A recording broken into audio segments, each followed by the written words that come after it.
Before Daniel, I have to read a couple things.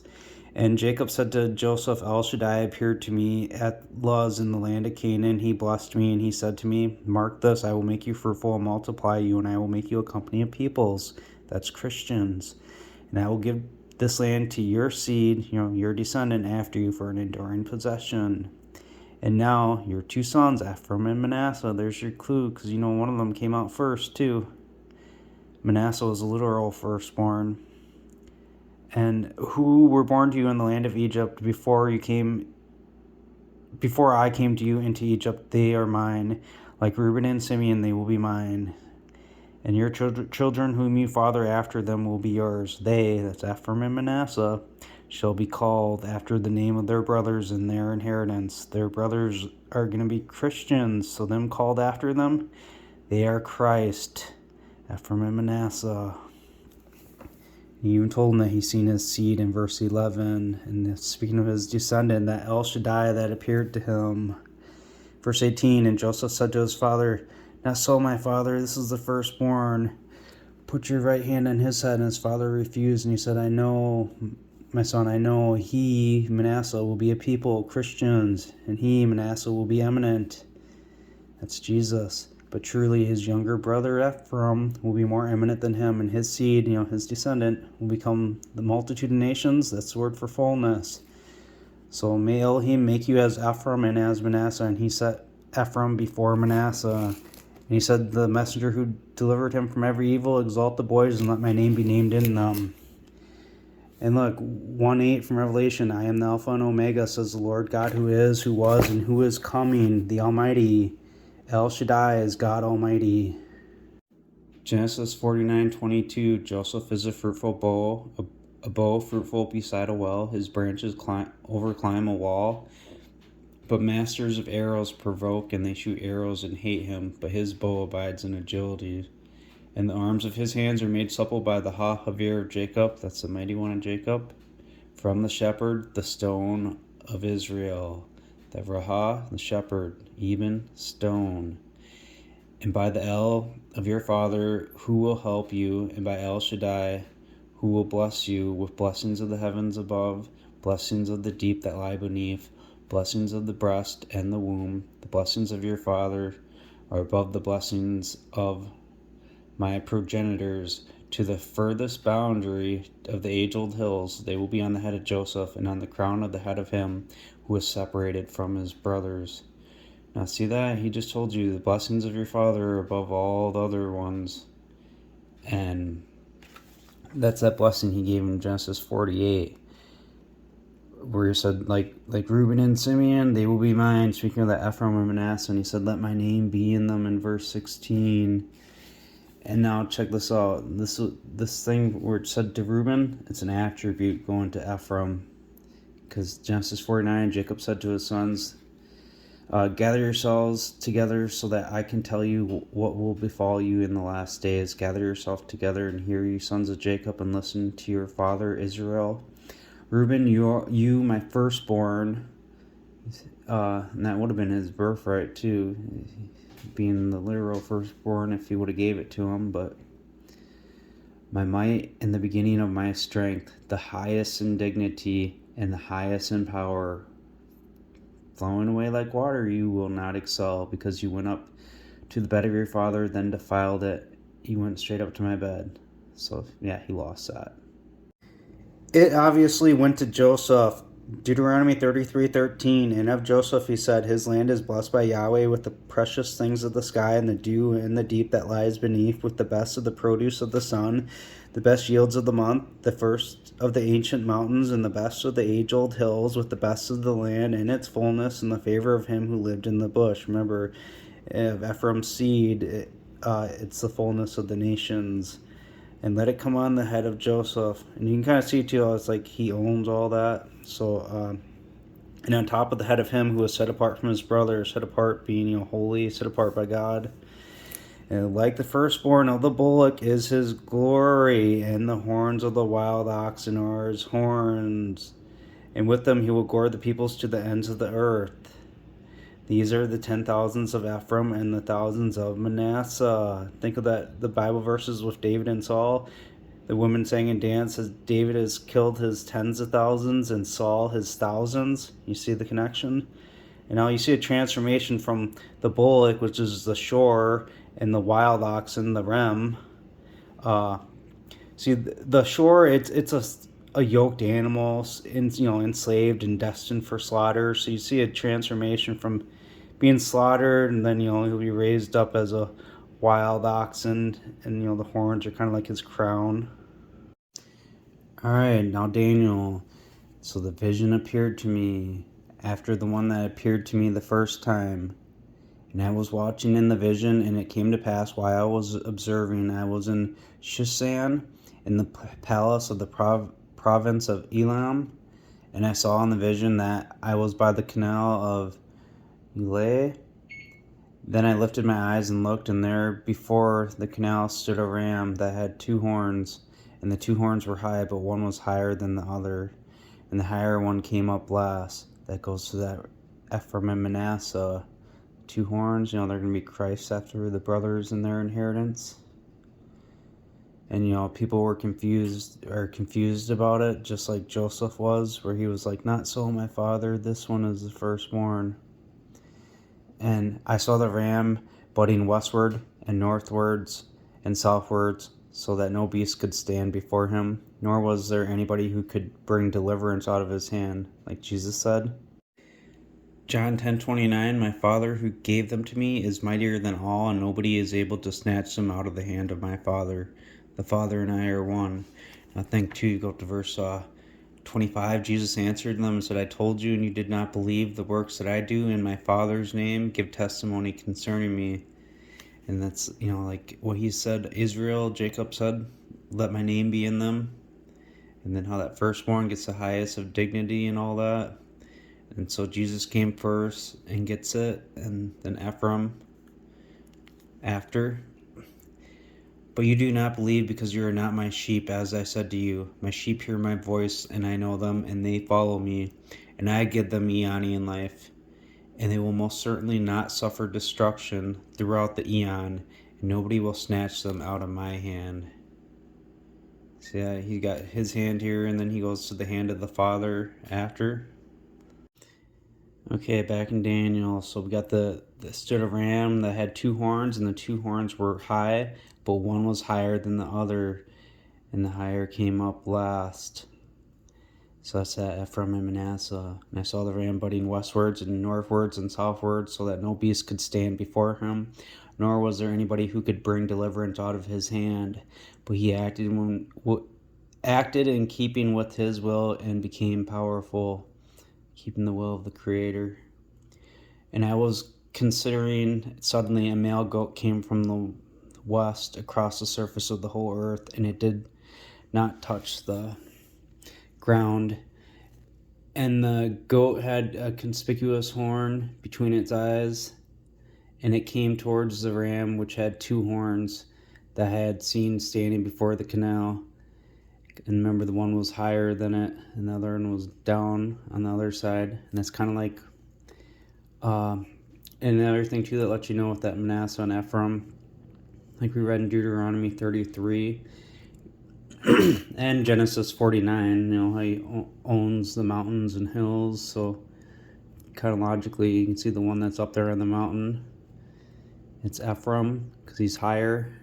And the one that was lower is, Manasseh, but he's still high. He owns the land. And I saw it come close to the ram, and it was moved with anger against it and struck the ram and shattered the 2 horns. So that's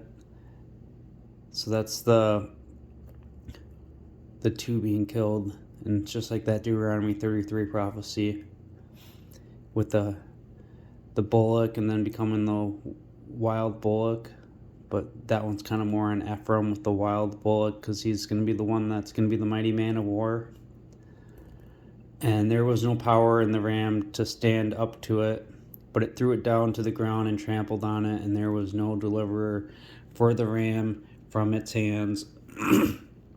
Like it says too down here in verse 13, How long will the vision be concerning the regular sacrifice and the transgression of making desolate after the giving over of both the sanctuary and its host to be trampled underfoot? Because you got, remember, because people say, well, that's just Jesus. Well, there's two horns here. So the male goat grew exceedingly strong, and when it was strong, the great horn was broken in pieces. And that great horn is the Ephraim one, because this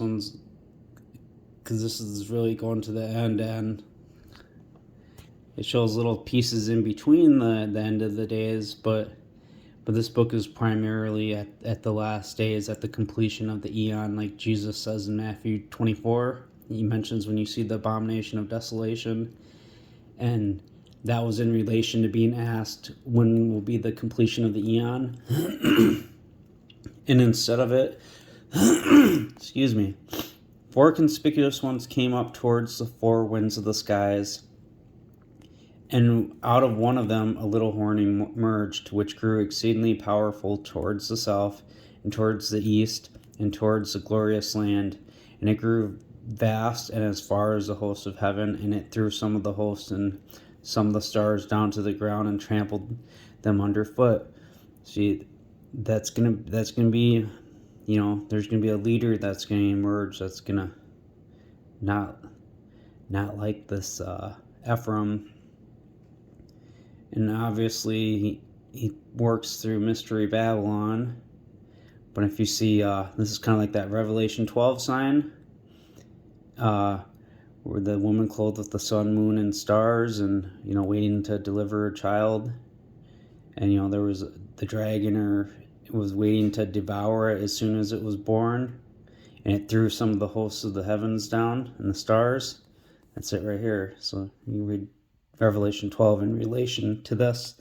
It even magnified itself as high as the leader of the army, and by it the regular sacrifice was removed, and the place of the sanctuary was thrown down. 2 Thessalonians 2:3, let nobody deceive you in any way, because that will not come unless the revolt comes first, and the man of sin might be made known, the son of destruction, the one opposing and exalting himself above everything which is called of God, or any object of veneration, so as to sit as if God in the temple of God, displaying himself that he is God. Do you not remember that while still being among you, I told you these things? And that goes to like the Matthew 24 and just the Daniel stuff we read, because Jesus was speaking stuff out of Daniel. And we know that the sanctuary gets trampled down in it. Ezekiel 7:22, I will turn my face from them, and they will pollute my secret place, for the robbers will enter into it and defile it, standing where they ought not. Make a chain, for the land is full of crimes of bloodshed, and the city is full of violence. Therefore I will bring the evil of the nations, and they will possess their houses, and I will also cause the pomp of the strong to cease, and their sanctuaries will be defiled. Destruction comes, and they will search for peace, and there will be nobody. Calamity on calamity will come, and there will be rumor after rumor. Then they will search for a vision from the prophet, but the law will perish from the priest, and the counsel from the elders. You're not going to find it in the church. The buildings, no sir. The king will mourn, that's Jesus, and the prince Ephraim will be clothed with desolation, that's the abomination of desolation, standing where they ought not. And the hands of the people of the land will be troubled, and I will do to them in keeping with their own way, and in keeping with their judgments I will judge them, for they will know that I am Yahweh. See, that's a restrainer being removed, because they took away the regular sacrifice. Daniel 8, the sanctuary was trodden down, verse 12. And because of transgression, an army was given over to oppose the regular sacrifice, and it threw truth down to the ground. That's that spirit of truth. And it did it with effect and succeeded. Then I heard a set apart one speaking, and another set apart one said to that other unnamed one who spoke, how long will the vision be concerning the regular sacrifice and the transgression of making desolate, after the giving over of both the sanctuary and its host to be trampled underfoot? And he said to me, 2,300 evenings and mornings, then the sanctuary will be cleansed. And that's probably likely from when Ephraim gets set apart by the blood of Jesus. Because, Jesus said that he would, set him apart that way. And, it says, how much worse punishment do you, I'm paraphrasing, but presume they would be who trampled underfoot the Son of God, who and esteem as ordinary the blood of the covenant. That's Hebrews 10:29. So that's probably that 2,300 probably starts from when he was sanctified. And it came to pass when I Daniel, had seen the vision, and I was looking for the meaning, that there standing before me was one like the appearance of a mighty man. It kind of goes what I was saying about that mighty man warrior, and like Zechariah 10, where they lie and they write Judah when it should be Dan that gets strengthened to be two witnesses, and he'll whistle for them to gather the elect. And I heard the voice of a man between the banks of Eleh, who called and said, Gabriel, make this man understand the vision. That likely that man he heard was the lower one that was on the ground. Speaking of, the most high one that was, up higher. So, because, he sanctified him, and now he's, letting him understand it. So he came to where I was standing, and when he came, I was afraid, and I fell on my face. But he said to me, understand, son of man, for the vision concerns the time of the end. Just like when Jesus was asked about the completion of the eon, Matthew 24:3, and he mentioned the book of Daniel. Now as he was speaking with me, I fell into a deep sleep on my face towards the ground, but he touched me and stood upright, and he said, look, now I am making you understand what will happen in the latter end of indignation, for the end of the appointed time. The ram that you saw having two horns represents the king of Media and Persia, and the shaggy goat represents the king of Greece. The large horn between his eyes represents the first king. So you see that ram having the two horns representing the king of Media and Persia. So that is, if Ephraim and Manasseh, representing all the kings. Because that shaggy goat representing the king of Greece, the large horn between his eye represents the first king. See, that first king is, Jesus. And so him, that large horn represented him, because Jesus said in Matthew 23, that you won't see him until you say, exalted is the man coming in the name of the Lord. So he's coming in the authority of Jesus, the Ephraim, because Jesus is still king right now, but you find out that Ephraim ends up being the king of kings. So you can see how Jesus and him represent all the kings, and king of kings. Now that horn being broken,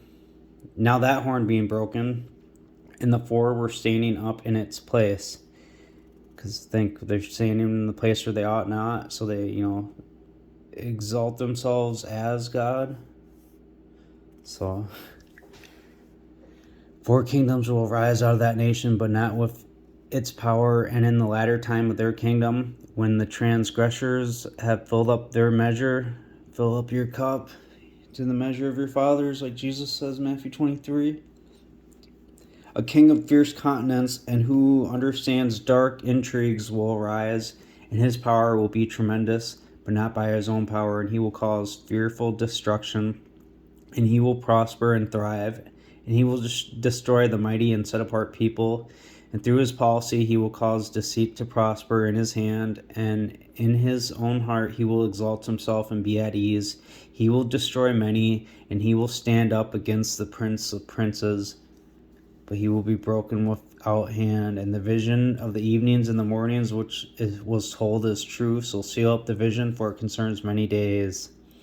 And I, Daniel, fainted and was weak for days afterwards. I arose up and performed the king's business, and I was astounded at the vision, but there was no understanding. So you see how this goes at Thessalonians 2? 2 Thessalonians 2, and the one exalting himself above everything which is called of God or any object of veneration, so as to sit as if God in the temple of God, displaying that, he himself is God. So that's the one, where we just read that, he will destroy many and will stand up against the Prince of Princes, but he will be broken without hand. But now the thing holding firm for him to be made known in his own time. For the mystery of lawlessness already works actively, the thing restraining it at present until he should appear out of the midst. And then the lawless one will be made known, whom the Lord will consume with the breath of his mouth, and he will bring to nothing by favorable intervention of his magisterial presence. So, you see that? Be broken without hand. Because this began here, now we ask you, brothers, concerning the magisterial presence of our Lord Jesus Christ and our gathering together to him, not to be quickly shaken from mind, nor to be disturbed, neither through a spirit, nor through the word, nor through the letter, as if from us, as if the day of the Christ has come in sight. Someone coming in the name. All right, Daniel 12. And, there's a lot of foreshadowing in this book, too. But I don't know if I'm going to really get into the foreshadowing today. And at that time, Michael will stand up, and the ruler of power who stands for the sons of your people. And there will be a time of tribulation such as there never was since there was a nation until that same time. And at that time, your people will be delivered, everyone who will be found written in the scroll. It makes me think that Genesis 48, the messenger who delivered me. So I kind of think that Michael is kind of a foreshadowing of the Ephraim, because you see it too in Zechariah, where this is going to end up taking me to.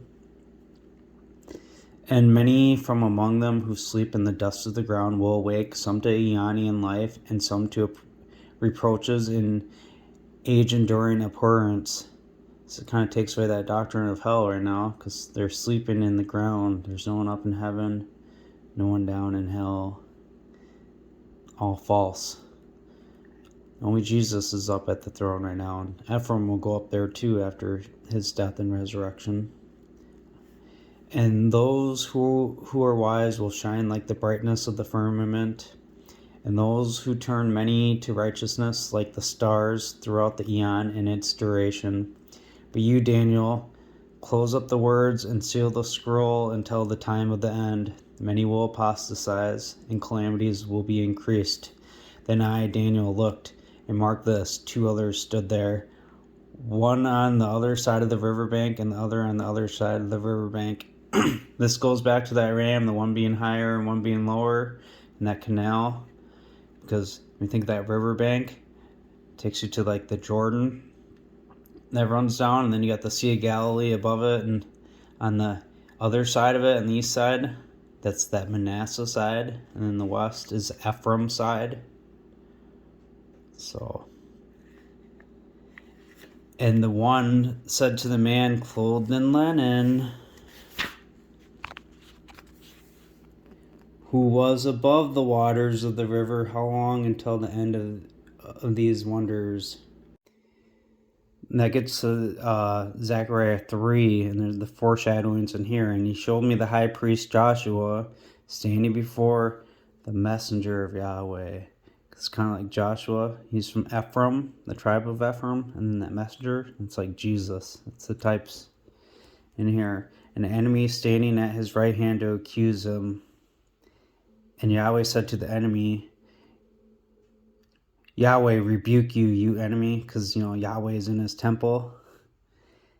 And may Yahweh, who has chosen the temple, they lie and put Jerusalem, but it's speaking about the chosen one in here.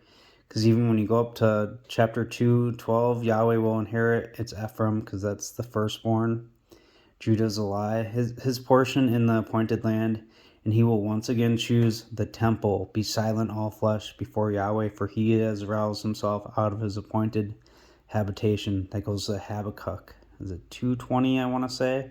But just, if you go to chapter 2, it says, Yahweh is in his temple, hush, be quiet. Same language you see here. So, see, the Jews love to use this book in their, just taking over church buildings. And it's because they've put so many lies in this book to conceal the truth. And they love to sow confusion. Now Joshua was clothed with filthy garments, and he stood in front of the angel, or the messenger of Yahweh, and he answered and spoke to those who stood in front of him, saying, take the filthy garments off him. That's, the sin, because he's being washed. And the messenger said to him, see now, I have caused your iniquity to pass from you, and I will clothe you with costly robes. Then I said, let them put a clean turban on his head. So they put a clean turban on his head and clothed him with robes, and the messenger of Yahweh stood before him. So you see from Daniel 12, how it's the Manasseh and Ephraim in verse 6, and one said to the man clothed in linen, that one that was lower but still up high, the other side of the riverbank, and one said to the man clothed in linen, who was above the waters of the river. So it was said to the man clothed in linen that was sitting above the one that was higher, was spoken to, how long until the end of these wonders? More types and shadows in Zechariah 6 that goes right off of Zechariah 3 into 6. So verse 10, I'm going to go midway through it. You go the same day into the house of Josiah, the son of Zephaniah. So this is speaking of that house of Josiah. This is like the type and shadow of Jesus. Then take silver and gold and make crowns and place them on the head of Joshua. That's the one that was filthy, and they took the filthy garments off of him. That was representative of the sin and being washed, and they put new clothes on him. And then he's given a crown here. And the son of the high priest Jehozadak, and speak to him, saying, Yahweh Sabaoth says this, saying, behold, the man whose name is Branch, for he will sprout up out of his place. And so, and that branch, that right there, it's Jesus, because he's the one that's cleaning Joshua. For he will sprout up in his place, and he will build the temple of Yahweh. Indeed, he will build the temple of Yahweh. That's just like it says he would in 2 Samuel 7. For out of David's loins will proceed someone, and he'll establish his kingdom, and that's Jesus. And Jesus, he will build a house for Yahweh, for his name, and that's that Ephraim. And then that Ephraim's kingdom will be established. So he will bear the glorious splendor, and he will sit and rule on his throne, that Josiah. So you can see how he's going to come first and build the temple, and then sit and rule on his throne until the time of the end. And he will become a priest on his throne, and the council of Shalom will be between the two of them. Daniel 12, and the one said to the man clothed in linen, who was above the waters of the river, how long until the end of these wonders? And I heard the man clothed in linen, who was above the waters of the river, so I went up higher, instead of being down, like level with it. When he held up his right hand and his left hand to the heavens, and he swore by him who lives throughout the eon, that it will be for a time, times, and half a times, when he will have accomplished distributing the power of the set-apart people, and all these things will be finished. And I heard, but I did not understand. Look, that times, and half a time is right in Revelation 12, because that woman clothed with the sun, moon, and stars under her feet, that's Israel, going to give birth to a child, and that dragon that flung down the stars of the sky to the earth, and that, waiting to devour the child that was born. So when she gave birth to that son, it was a male who was going to shepherd all nations with an iron rod, and her child was caught away to God and his throne. And the woman fled to the wilderness, where she had a place ready by God to nourish her for 1,260 days, a time, times, and half a times. So then I said, my Lord, What will be the end of these things? And he said, Go your way, Daniel, for the words are closed and sealed until the time of the end. Many will be purified and made white and refined, but the lawless will act lawlessly, and nobody among the lawless will understand, but the wise will understand. And that's how you can find them out too, because they'll probably get angry when they hear this stuff. And from the time the morning and evening sacrifice will be taken away, and the abomination, see, that's that sanctuary being trampled down, and the abomination that makes desolate is put in place. It'll be 1290 days. Exuberant is he who is steadfast and comes to the 1335 days. But you go your way until the end, for you will rest and you will rise to your inheritance at the end of the days.